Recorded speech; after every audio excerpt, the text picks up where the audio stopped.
Irina, muchas gracias por aceptar esta invitación del Centro Cultural Lava, que es tu centro, de Nina Creso, es mía propia, para impartir esta conferencia sobre la breve historia de la literatura ucraniana. ¿Sabéis quién es esta chica? ¿Sabéis quién es Irina Nechaenko? ¿La conocéis de antes? ¿Sí? Pues Irina Nechaenko es doctora en traducción e interpretación por la Universidad de Kiev. Y ella hizo una tesis muy bonita sobre el concepto de belleza desde un punto de vista diacrónico en la literatura española de los siglos XIX y XX. Investigó de una forma muy interesante cómo ese canon de belleza cambia y cómo traducir eso al ucraniano. Después, como profesional, es una excelente intérprete, ya os digo, de ucraniano y de ruso. Particularmente, yo la he escuchado en interpretaciones con las dos lenguas, pero también, por supuesto, con ucraniano también, muy experimentada, y su ámbito de investigación son la lingüística, la traducción, la civilización, la cultura, la historia, y actualmente es colaboradora del Centro de Cultura Eslava de nuestra universidad, y nos va a dar una conferencia sobre un ámbito que ella conoce muy bien, que es la literatura ucraniana. Así que, Irina, como diría un amigo, muchas gracias por venir y te cedo la palabra. Muchísimas gracias, Enrique, muchísimas gracias a Nina, a Nasta también y al Centro de Cultura Eslavas por darme esa oportunidad, por poder acercaros a la literatura ucraniana. Y claro que en una hora yo no podré contar sobre la historia de la literatura ucraniana, pero intentaré hablar de las tendencias principales, de las características y sobre el desarrollo y también sobre el contexto histórico, porque en la situación de literatura ucraniana, el contexto histórico es muy importante y es muy importante saber esa base histórica, porque la historia de la cultura ucraniana se basó en principios ideológicos durante la época soviética y había autores que encajaban la visión del Estado soviético, entonces a esos autores les publicaron, y habían otros autores prohibidos que no les publicaron. Y pues solo en los años 90 cambió la situación y se modificó también la lista de lectura obligatoria de los institutos y colegios, porque antes nosotros sabíamos nuestra literatura de otro lado. No conocíamos a muchos escritores, a muchos poetas, porque estaban prohibidos. Y pues si nosotros empezamos a hablar sobre la literatura, habían diferentes teorías de la historia de la literatura ucraniana.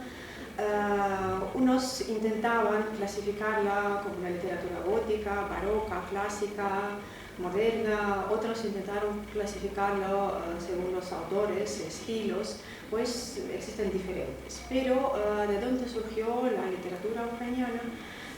Al igual que la mayoría de los países eslavos, comenzó a desarrollarse gracias a las traducciones de la literatura griega. Principalmente eso eran los textos religiosos. Entre los siglos X, siglos XVI, la mayoría de la literatura tenía carácter religioso. También habían unas crónicas históricas que se llama Повесть временных лет, y de esta crónica histórica podemos hablar como primer obra de la literatura ucraniana. Pero también el lenguaje en aquel tiempo era el lenguaje religioso, también era mezcla de lenguaje griego, del lenguaje polaco y del lenguaje latino. Y eso todo fue variante de Kiev. En los tiempos de Rus de Kiev era todo variante de Kiev. Después aparecieron primeros libros impresos, fue la obra de Iván Fedorov, y habían dos libros. Primero el Bukvar, él es abecedario, y segundo el libro Apóstol. Y el Bukvar era el primer libro de carácter educacional entre todos los libros en idiomas eslavos.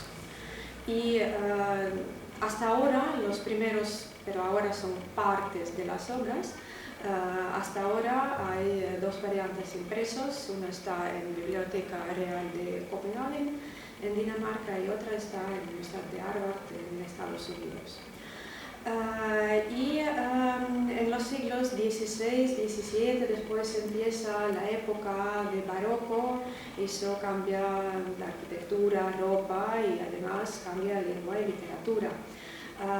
Aparece un ritmo silábico en la poesía, entonces adquiere la popularidad la poesía y ¿en qué consiste? Que los versos pueden tener la misma cantidad de sílabas.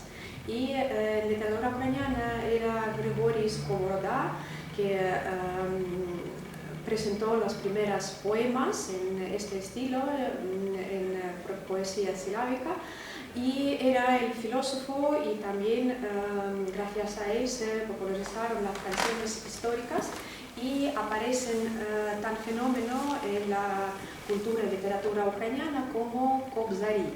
Kobzari son cantantes y músicos folclóricos que cantaban y tocaban un instrumento de cuerda que se llama bandura o kobza, y también si habéis escuchado alguna vez sobre Taras Shevchenko, su libro principal, Kobzar, ¿sí? Entonces también ese nombre proviene de personalidad de Kobzari. Y un poco más tarde, cuando empieza a fortalecerse un poquito la literatura ucraniana, empieza el lenguaje coloquial introducirse en la literatura, porque antes la literatura era más de eslavo eclesiástico y también pues del temario religioso. Y después empieza a introducir el lenguaje coloquial y difundirse en la literatura, recuperando ese frente al eslavo esclástico. Pero muy poco tiempo pasó a este periodo tan bueno para la literatura ucraniana, pero en 1720 el zar Pedro I emitió un orden de prohibición de impresión de libros en ucraniano. Entonces estaba prohibido. Intentaban imprimir en otros países y después llevar, pero eso era como una contrabanda, pero era el único modo de introducir los libros ucranianos. Y en total, estas prohibiciones tuvieron mucha influencia en la literatura porque durante 400 años había 134 prohibiciones, entonces diferentes órdenes, prohibición de prohibir la literatura ucraniana, prohibición de escribir en ucraniano, prohibición de importar libros de otros países en ucraniano. Pero en esta época apareció un escritor que jugó un papel importante en la literatura, es Iván Kotlarevsky. A Iván Kotlarevsky, a él le nombran como padre de lenguaje no moderno ucraniano, pero más o menos parecido al ucraniano que tenemos ahora. Y él hizo como un remake de la obra de Virgilio de Eneida, eso era en 1738, y pues así marcó un punto de partida de lengua literaria ucraniana. Entonces no era eslavo antiguo, no era polaco, era ucraniano literario. Y él demostró que lengua ucraniana popular, lengua ucraniana del pueblo, era apta para la creación literaria. Y en aquel tiempo Ucrania estaba dividida en diferentes partes. Una parte estaba bajo el imperio austrohúngaro, otra parte estaba bajo el imperio ruso, y la parte que estuvo bajo el imperio austrohúngaro tuvo más libertad en su desarrollo literario. Ahí no habían prohibiciones ni hablar en ucraniano, ni escribir, ni publicar los libros, pero dentro de Ucrania, que estaba bajo el imperio ruso, era casi imposible publicar los libros dentro de ese territorio. Y así empezó otro periodo, podemos decir que literatura ucraniana al exilio, claro. Ucrania estaba muy dividida en aquel periodo, la vida era diferente, lenguas casi diferentes y fue bastante difícil hablar sobre la literatura unida. Pero en el siglo XIX surgieron, sí, aquí tenéis los primeros libros impresos. Primero es el libro Apóstol, por Iván Fedorov, que fue imprenta en 1574, y segundo es Eneida, de Kotlarevsky, de 1738, pero este libro tuvo una historia bastante interesante, que Kotlarevsky lo escribió en ucraniano, presentó a varios amigos suyos, y un amigo suyo decidió publicar este libro.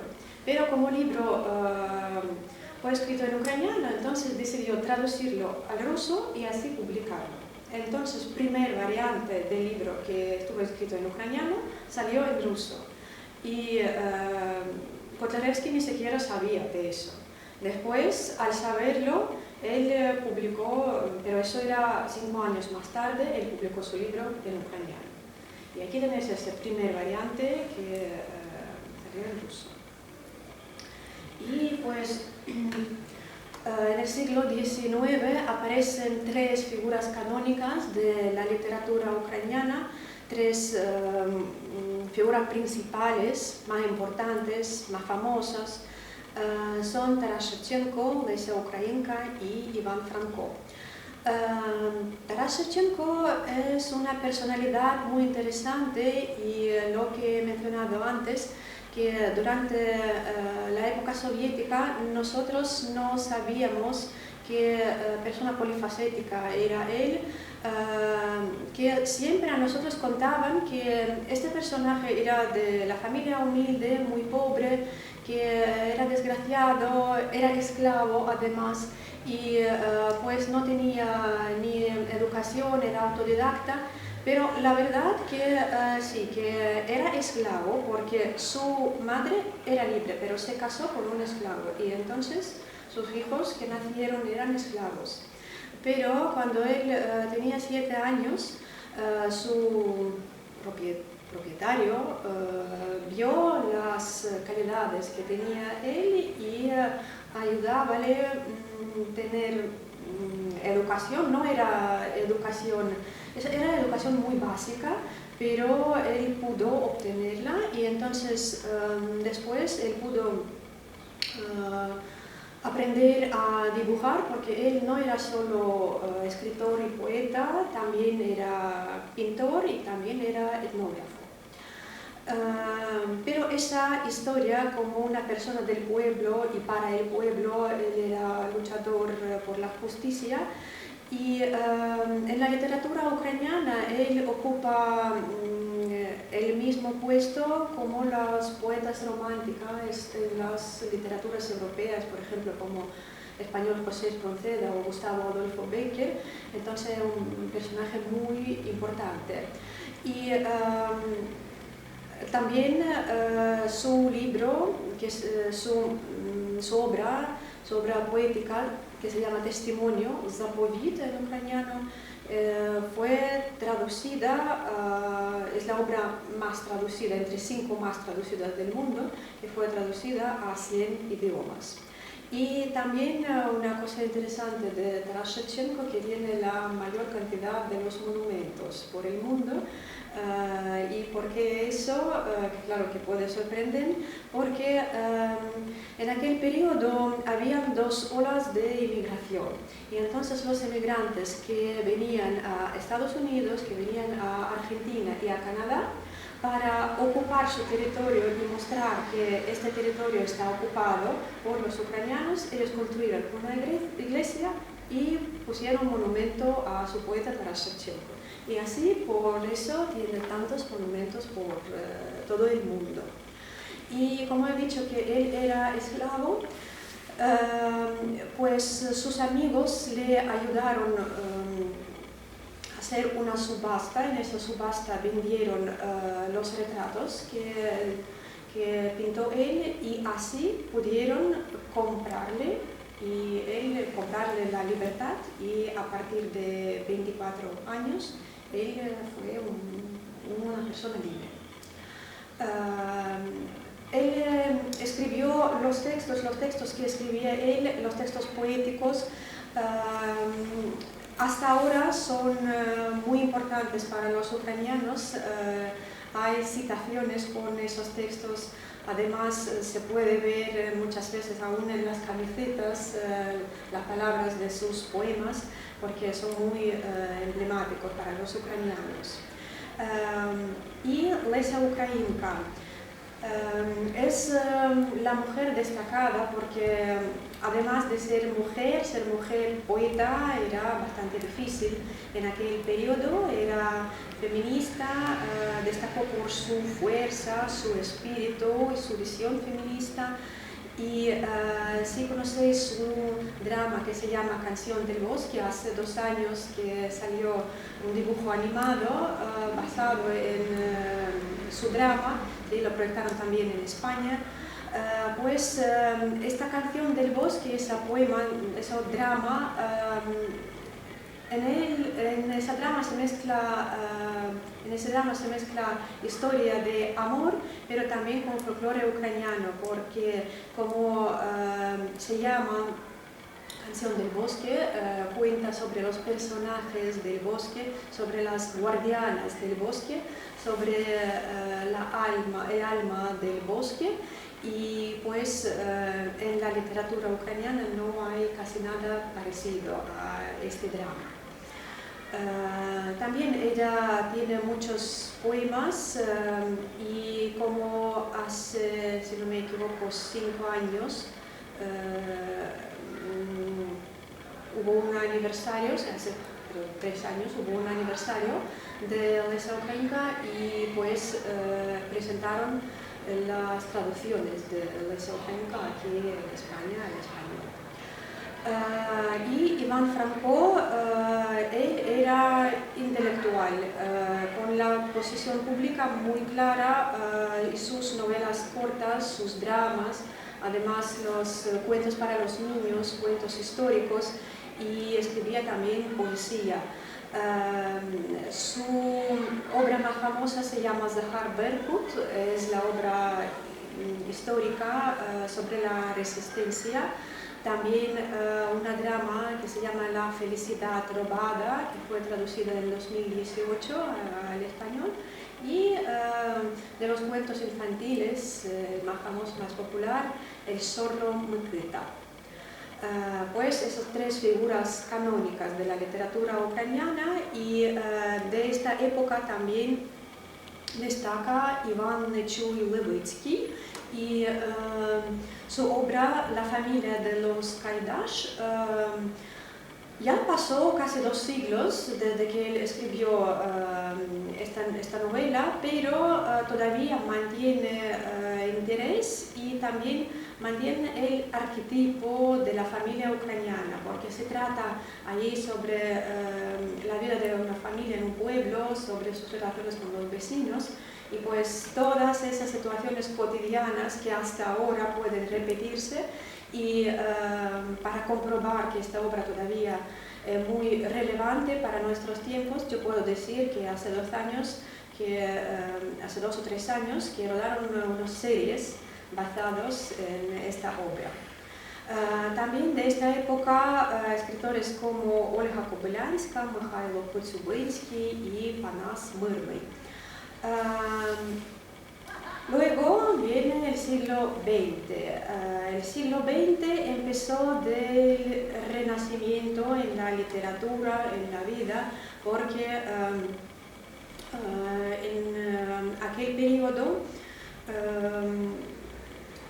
cayó el Imperio Ruso, ¿sí? Y entonces en ese periodo de tránsito aparecieron muchos escritores nuevos, con muchas obras nuevas, pero este periodo tiene un nombre bastante trágico, se llama Renacimiento fusilado, ¿Por qué se llama así? Porque todo empezaba bastante bien y la Unión Soviética empezó a apoyar a los escritores y poetas. Además, en ciudad de Kharkiv construyeron un residencial que se llamaba Slovo. Slovo es palabra, y también la primera letra es S, y la casa, el edificio era como S, letra S. Y pues así vivieron los escritores con sus familias. Al principio todo estaba pensado para su comodidad, para estar cerca, para pensar en sus obras, pero pasaron solo 4 años y empezaron las situaciones desagradables, que la gente desapareció. Empezó a desaparecer la gente, empezaron a detener a la gente, y de 300 escritores de los años 30, solo 7 murieron a causas naturales, pues la mayoría eran fusilados o murieron en los campos de concentración. Pues lo que empezaba tan bien, después no terminó tan bien. Y aquí os quiero presentar una obra de antología bilingüe de lírica ucraniana. Aquí están recopiladas poemas clásicas del siglo XIX, siglo XXI, y además están ilustrados con las obras de artistas plásticos de la colección del Museo Nacional de Arte de Ucrania. Pues una edición maravillosa, y además hay traducciones de las poesías, la obra muy completa, y las traducciones que es muy complicado encontrar en la traducción española. Y pues sobre todo en esta antología contiene gran cantidad de poetas de esa época del Renacimiento fusilado. Pero claro que siempre la vida va al camino, intenta encontrar un camino bueno, encontrar un mundo mejor, y por eso también la literatura ucraniana no solo se desarrollaba en Ucrania, sino también desarrollaba al extranjero. Y después del año 1917, después de la caída del Imperio ruso, los escritores seguían siendo perseguidos, entonces intentaron salir del país. Así apareció la Escuela de Praga, porque muchos escritores fueron a vivir a Praga y así formaron esa escuela, y en ese periodo la literatura ucraniana adquirió un carácter alternativo a la literatura soviética oficial. Entonces podemos decir que habían 2 literaturas ucranianas, una literatura ucraniana dentro del país, entonces literatura más soviética, y otra literatura ucraniana que estaba desarrollando fuera de Ucrania. Y esta literatura ocupó una posición crítica frente al sistema soviético, y también no solo había escuela de Praga, también un movimiento de escritores emigrados que surgió después de la Segunda Guerra Mundial en Estados Unidos, y este grupo se llamaba MUR, el Movimiento Artístico Ucraniano, que en 3 años publicaron más de 1000 libros, entonces eran bastante fructíferos, y muchos de ellos tenían obras ya prohibidas, pero con ganas de publicar, entonces pudieron publicarlo fuera. Y una de estas obras se llama Cazadores de Tigros, de Iván Bakhriani, y también la obra de Olga Samchuk Ost. La verdad que muchas obras de los escritores y poetas ucranianos fueron publicados en Argentina. Entonces no llegaron a España estas obras, las traducciones no llegaron a España, pero sí que estaban publicados en español, pero en Argentina. porque la diáspora ucraniana es bastante numerosa en Argentina, en Canadá y en Estados Unidos. Y pues más sobre estos escritores de esta época, pues Iván Bagliani y su obra Cazadores de Tigres. Él en sus obras aborda temas de identidad nacional, como casi todos en aquella época abordaron ese tema de identidad nacional, y la libertad de expresión pues es lo que no tenían. Y en su obra Cazadores de Tigres hay una reflexión muy profunda sobre la conexión con la historia y la cultura ucraniana, y pues profunda los conocimientos de los ucranianos también sobre su historia y cultura. Otra novela muy interesante de aquella época se llama Misto, Ciudad, de Valerian Podmohylny. Es la búsqueda de la identidad en un contexto de cambio social, pero también se trata de un chico joven que vino a la ciudad para estudiar, pero él tenía muy claro que quería volver a su pueblo, pero después de estar en la ciudad le captó tanto la ciudad que él no podía entender a sí mismo. Entonces, ¿qué quiere él? ¿Volver al pueblo o estar en la ciudad? Y aquí, como en esta obra hay tensión entre las aspiraciones personales y las realidades colectivas. Y también esta novela es muy interesante porque en aquella época muchas obras abarcaban el tema de la ciudad, porque en la ciudad vivía solo 30% de la población, la mayoría vivía en pueblo, entonces el tema principal era pueblo y campesinos. Por eso a veces dicen que pues, la literatura ucraniana es solo sobre campesinos. No, así era la realidad, que como la gente vivía, 70% de la gente vivía en los pueblos, ¿sí? Trabajaba en los campos, entonces de eso y escribían los escritores. Y otro autor destacado, Mykola Khvylovy, es conocido por su enfoque en la lucha por la identidad nacional y, claro, que la libertad de expresión.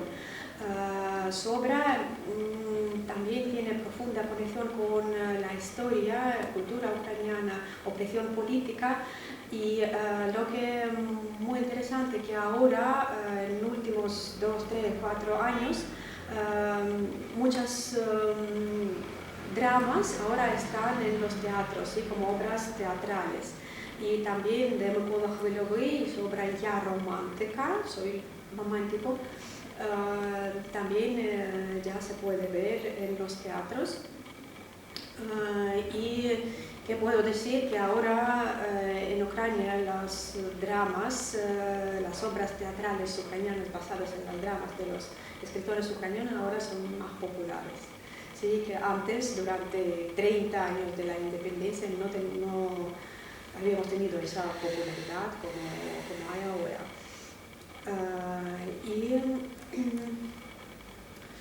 Pues después vienen los años 50 y ya había dicho sobre Escuela de Praga, Escuela Moore en Estados Unidos, y en los años 50 también formó otro círculo, otro grupo de Nueva York, pero un poco otros. Eran escritores nacidos en Ucrania, pero después que recibieron su educación en Europa Occidental tras la guerra.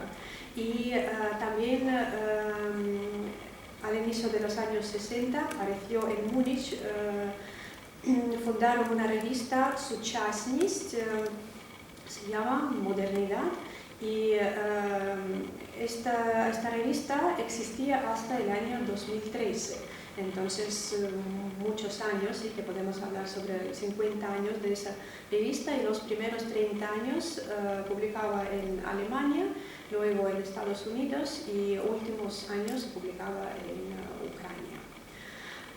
Y como yo he dicho que la historia ucraniana la literatura ucraniana se basaba en principios ideológicos de la época soviética. Había autores que encajaban muy bien en la visión soviética del Estado y había que no.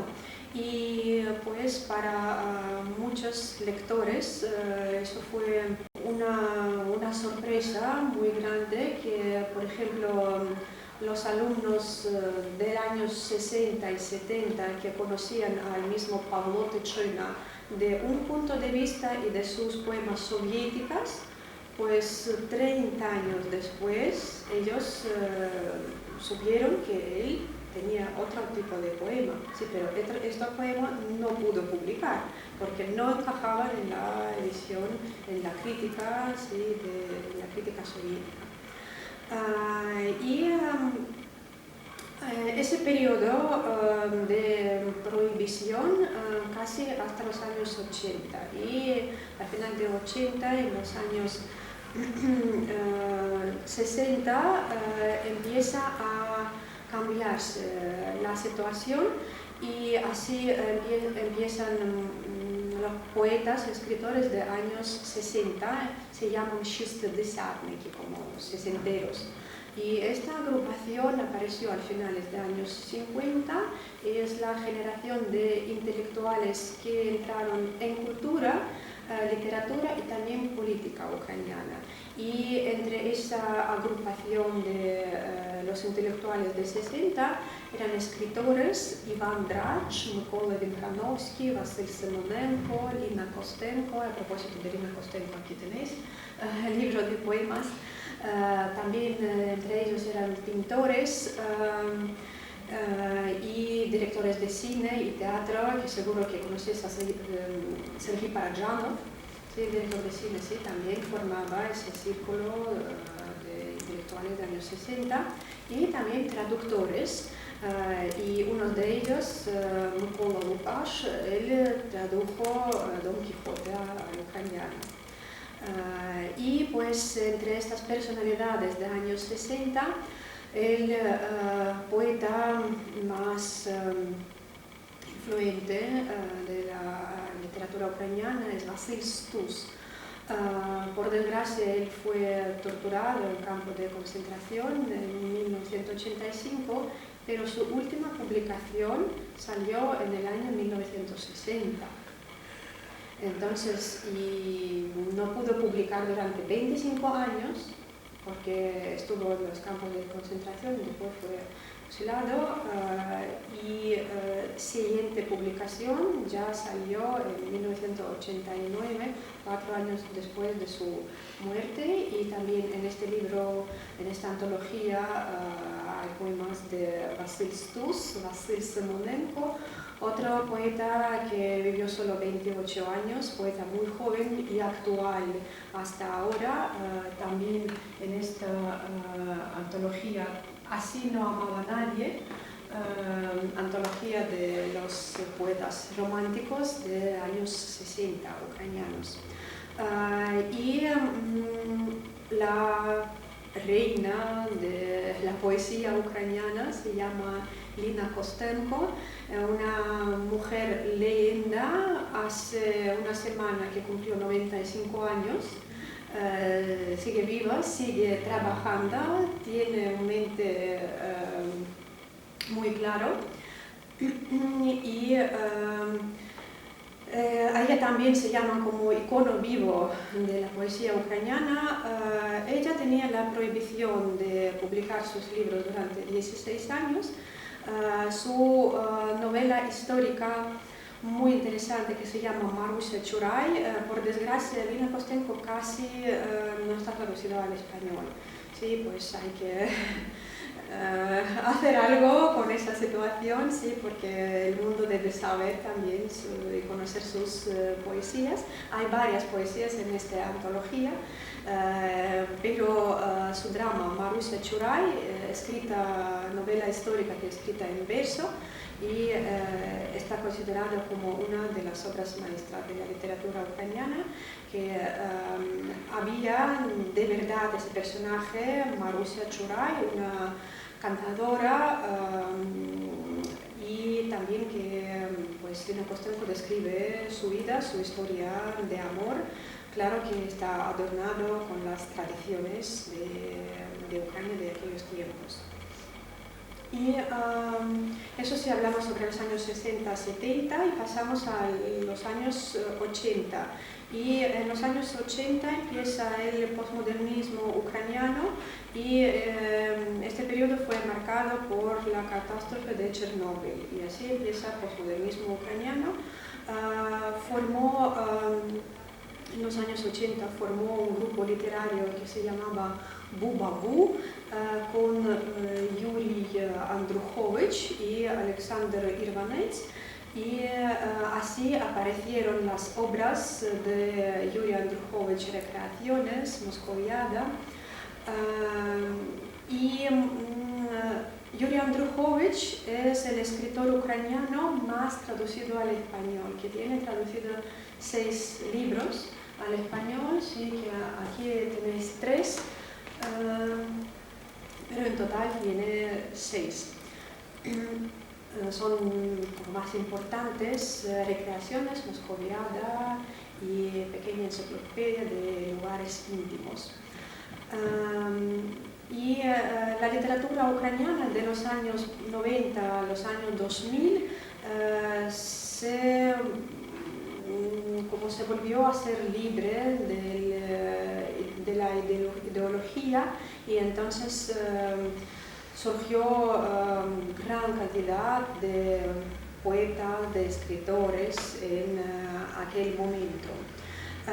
Entre ellos también yo puedo decir que apareció un movimiento feminista con Oksana Zabushko, es la escritora, crítica literaria, publicista, tiene muchas obras traducidas al inglés y al alemán, pero ni una al español.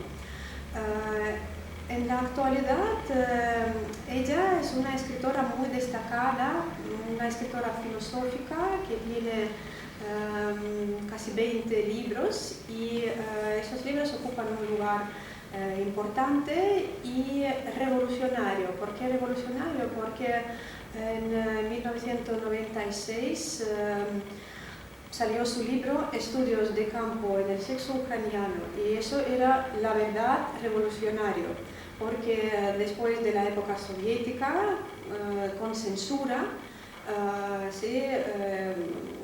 era un libro revolucionario, y también papel de la mujer, que la sociedad cambia, entonces mujeres ocupan otro papel que habían tenido antes.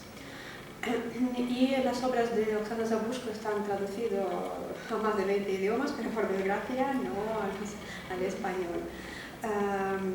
Y figura muy clave de los años 2000 y hasta ahora es Serhiy Zhadan, considerado como uno de los escritores modernos más importantes de Ucrania. Y en la actualidad su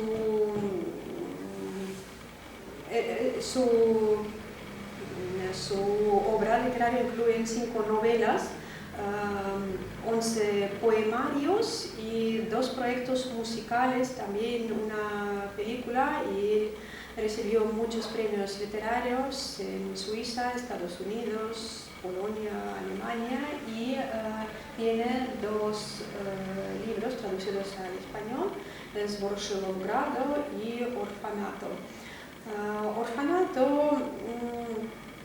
la novela que fue escrita en 2014, y se trata allí de un profesor universitario que vino a la región de Donbass para buscar a su sobrino que estaba en el orfanato, y entonces cuenta toda la historia que tenía que pasar, porque en 2014 empezó la invasión de Donbass, entonces cuenta cómo él lo vio con sus propios ojos.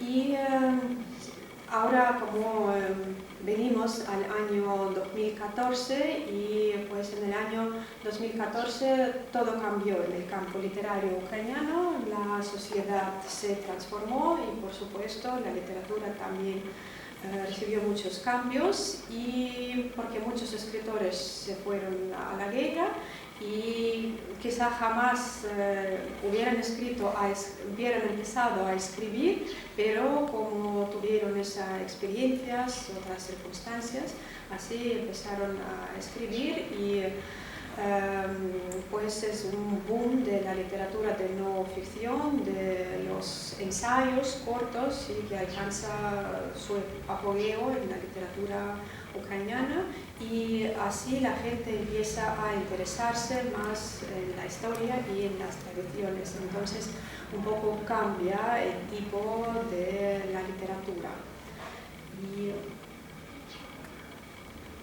también otra obra, que aquí os muestro las obras que están traducidas al español, la novela de Tamara Duda, que se llama Hija de Donetsk. Ella cuenta su propia historia y las historias de personas que conoció ella mientras trabajaba de voluntaria colaborando con el ejército ucraniano. Y después empieza Maidán y también cambia la situación porque surgen nuevas editoriales especializadas, festivales literarios y la verdad que la literatura ucraniana tiene su boom, florece, aunque en circunstancias complicadas, pero sí realmente de golpe aparecen muchos escritores muy buenos y muchos editoriales. Además hay editoriales especializadas, uno de esos que está especializado en literatura solo hispana, que traducen solo la literatura hispana. Y pues de este periodo nuevo tenemos a muchos escritores. Aún no quiero destacar a Eugenia Kuznetsova, que aquí está su libro. Es la escritora joven, tiene 35 años y ella se graduó en España y escribió su última novela sobre España y sobre Ucrania. Porque, ¿de qué se trata en esa novela? Que un chico que vino a España para trabajar, él empezó a trabajar hace medio año y él compró una casa de pueblo, una casa en un pueblo bastante lejano pero bastante grande, y así empieza la guerra. Pues casi toda la familia, su tía, su madre, su hermana con su amiga, vienen a su casa y están en España. Entonces llevan Ucrania a España y así que conflicto tienen, que pues unas historias muy vitales. Y también este libro que está presentado aquí se llama Escalera, Escalera es esa que yo contaba, Escalera eso sobre la llegada a España de la familia, y otro ese Spytajte Miichku, pregunta por Miichka, es una novela que te envuelve los recuerdos de tu infancia, pues de tu abuela, de casi cada uno de nosotros tiene esos recuerdos del jardín de la abuela, de la comida de la abuela, y entonces un libro muy tierno, muy bonito. También ciencia ficción, la literatura de ciencia ficción tiene su popularidad en Ucrania, y uno de los autores es Max Kidruk, que él es físico y matemático, entonces sus libros están muy bien elaborados, están muy bien pensados, y es realmente ciencia ficción de un nivel bastante alto. Y también, como vivimos ahora en un mundo tan global, aparecen nuevas generaciones. Yo dudaba si podemos hablar de ellos sobre la literatura ucraniana, pero voy a mencionarlas. no es la literatura ucraniana, sino también literatura española, porque esas dos personas, Margarita Yakovenko y Dimas Prechesly, ellos nacieron en Ucrania, pero en el caso de Margarita, ella vino con 12 años y Dimas vino con 8 años a España, y ellos escriben sobre España, pero también traen muchas cosas ucranianas a sus libros, y también, como dijo ese autor Dimas Prechesly, que él intenta escribir sin identificar la gente de qué nacionalidad son, porque él a sí mismo no identifica ni ucraniano ni español. Entonces, sí, situación bastante interesante en la literatura, y me parece que pronto va a surgir más y más autores de tal tipo. ¿Sí? Porque es algo nuevo para la literatura ucraniana o para la sociedad ucraniana, no es nada nuevo también para los franceses, los alemanes, ¿sí? Porque ellos tenían más migración más desarrollada, ¿sí? Que ucranianos. Pues muchas gracias. Si tenéis algunas preguntas.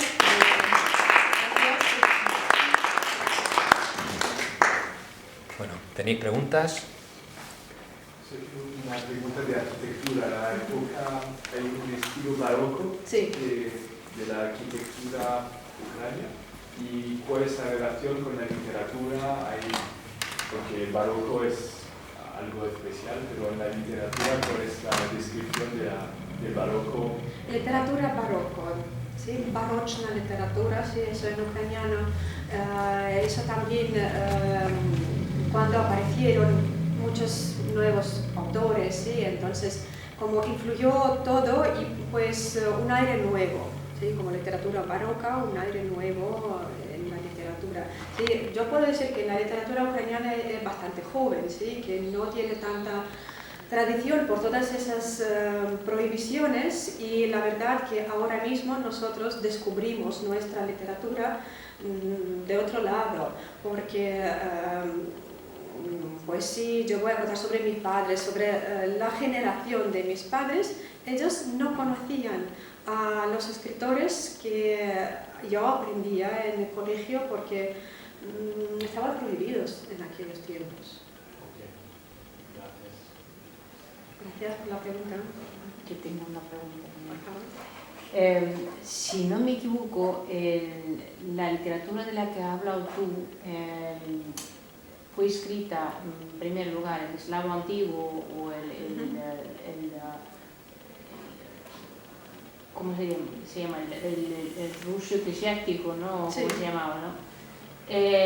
Bien, ese es anterior, que era común para las tres lenguas, como ruso, ucraniano y ruso, y luego ucraniano, porque por ejemplo autores de los años 20 de la escuela de Odessa, por ejemplo, todos los que Yuri Olesha, Babel, Valentin Kataev, Ilfi Petrov, muy conocidos, ¿no? Pero claro, que escribieron sobre el ruso, el mismo Bulgakov, que nació en Kiev pero escribió sobre el ruso. Tampoco ha mencionado a Gogol, por ejemplo, no se engloba, ¿no? Entiendo ahora dentro de la literatura ucraniana, tal y como la estáis presentando, ¿no? Sí, que es una pregunta muy interesante, y la verdad que yo pudiera responder de diferente manera hace 10 años y ahora, ¿sí? Porque en Kiev hay un museo de Bulgakov. Sí, y un museo muy respetado, pero también con la situación de ahora hay mucha discusión. Entonces, si Bulgakov era escritor ucraniano, escritor ruso, si escribía en ruso, a qué pertenecía, a qué época. Y también pasaba lo mismo con el escritor moderno Andrei Kurkov, que él escribe en ruso. Ahora empezó, a partir del año 2022, empezó a escribir en ucraniano, pero antes siempre escribía en ruso. Era su idioma materna, su idioma natal, ¿sí? Y pues hay una pregunta muy interesante porque ahora plantean mucho esta cuestión sobre el idioma. ¿Sí? Entonces, en la obra de Lina Kostenko hay una frase que antes de que desaparece la nación, desaparece su idioma. Entonces, ahora que no puedo dar la respuesta de toda la literatura ucraniana, cómo consideran al mismo Gogol, al mismo Bulgakov, si literatura ucraniana o no. Vale, vale, muchas gracias. Pues sí, que la influencia de modernidad. Sí, porque seguramente todos estos escritores habían influido Sí. en los autores ucranianos que escribieron en ucraniano también, porque, Claro. hombre, estaban en el mismo medio, se relacionaban entre sí por el mismo padre de Gogol que escribió en Sí, ucraniano. porque en aquel tiempo la única posibilidad de ser publicado es escribir en ruso. Efectivamente, Entonces, para publicar su obra tenía que escribir en ruso. no solo publicar, sino alcanzar a un Alcanzar lector amplio, auditorio, claro, sí, lo que sí. Alcanzar anhela cualquier lectores. escritor, en Sí. realidad. Claro. Ya. Pues nada, pues muchas gracias, muy interesante. Muy interesante. Muchas gracias a vosotros por la invitación y por poder presentar. ¿Vosotros? Yo también tengo una pregunta. Es una pregunta que me han preguntado mis amigos muchas veces y quiero ver qué vas a preguntar, qué vas a responder. Has hablado de lenguas, ucraniano y ruso. ¿Se parecen? Sí, no, cuánto? ¿Qué decías? Si nosotros ponemos ruso, ucraniano, bielorruso, polaco, ucraniano se parece más con bielorruso. Después casi 76-78% de parecidad con bielorruso. Con ruso 60 y algo. Con polaco casi lo mismo. Entonces, que es curioso, pero para los ucranianos entender a los rusos hablantes o bielorrusos hablantes más fácil que a los rusos entender a ucranianos hablantes. Sí.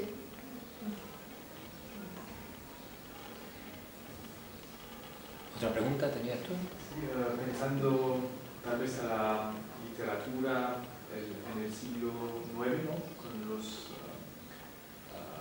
Rus de Kiev, no sé, hablando de eso. ¿Qué tipo de literatura? ¿Fue una literatura más religiosa, no? Es una pregunta. Pues la traducción de Biblia, Okay. la traducción de oraciones, sí, pues eso de griego, y también eso, la literatura religiosa, solo religiosa en aquel tiempo. Entonces utilizaban lenguaje escrito solo para la literatura religiosa. Y las crónicas, ¿no? También. Sí, crónicas, sí, que yo he dicho crónica Временных лет. Por ejemplo, Sí. sí, más conocido. Las crónicas. Sí, que eso yo he leído de que en el siglo XII, porque en Ucrania, en Kiev, precisamente hay un monasterio muy grande que se llama Laura. Y pues los primeros curas sacerdotes, monjes que vivían allí, ellos llevaron esas crónicas históricas. Pues de esas crónicas históricas podemos hablar como primeras obras literarias. Kirilo y Mefodii. Sí, sí, una hermandad de Kirilo y Mefodii. ¿Ya está? ¿No hay más preguntas?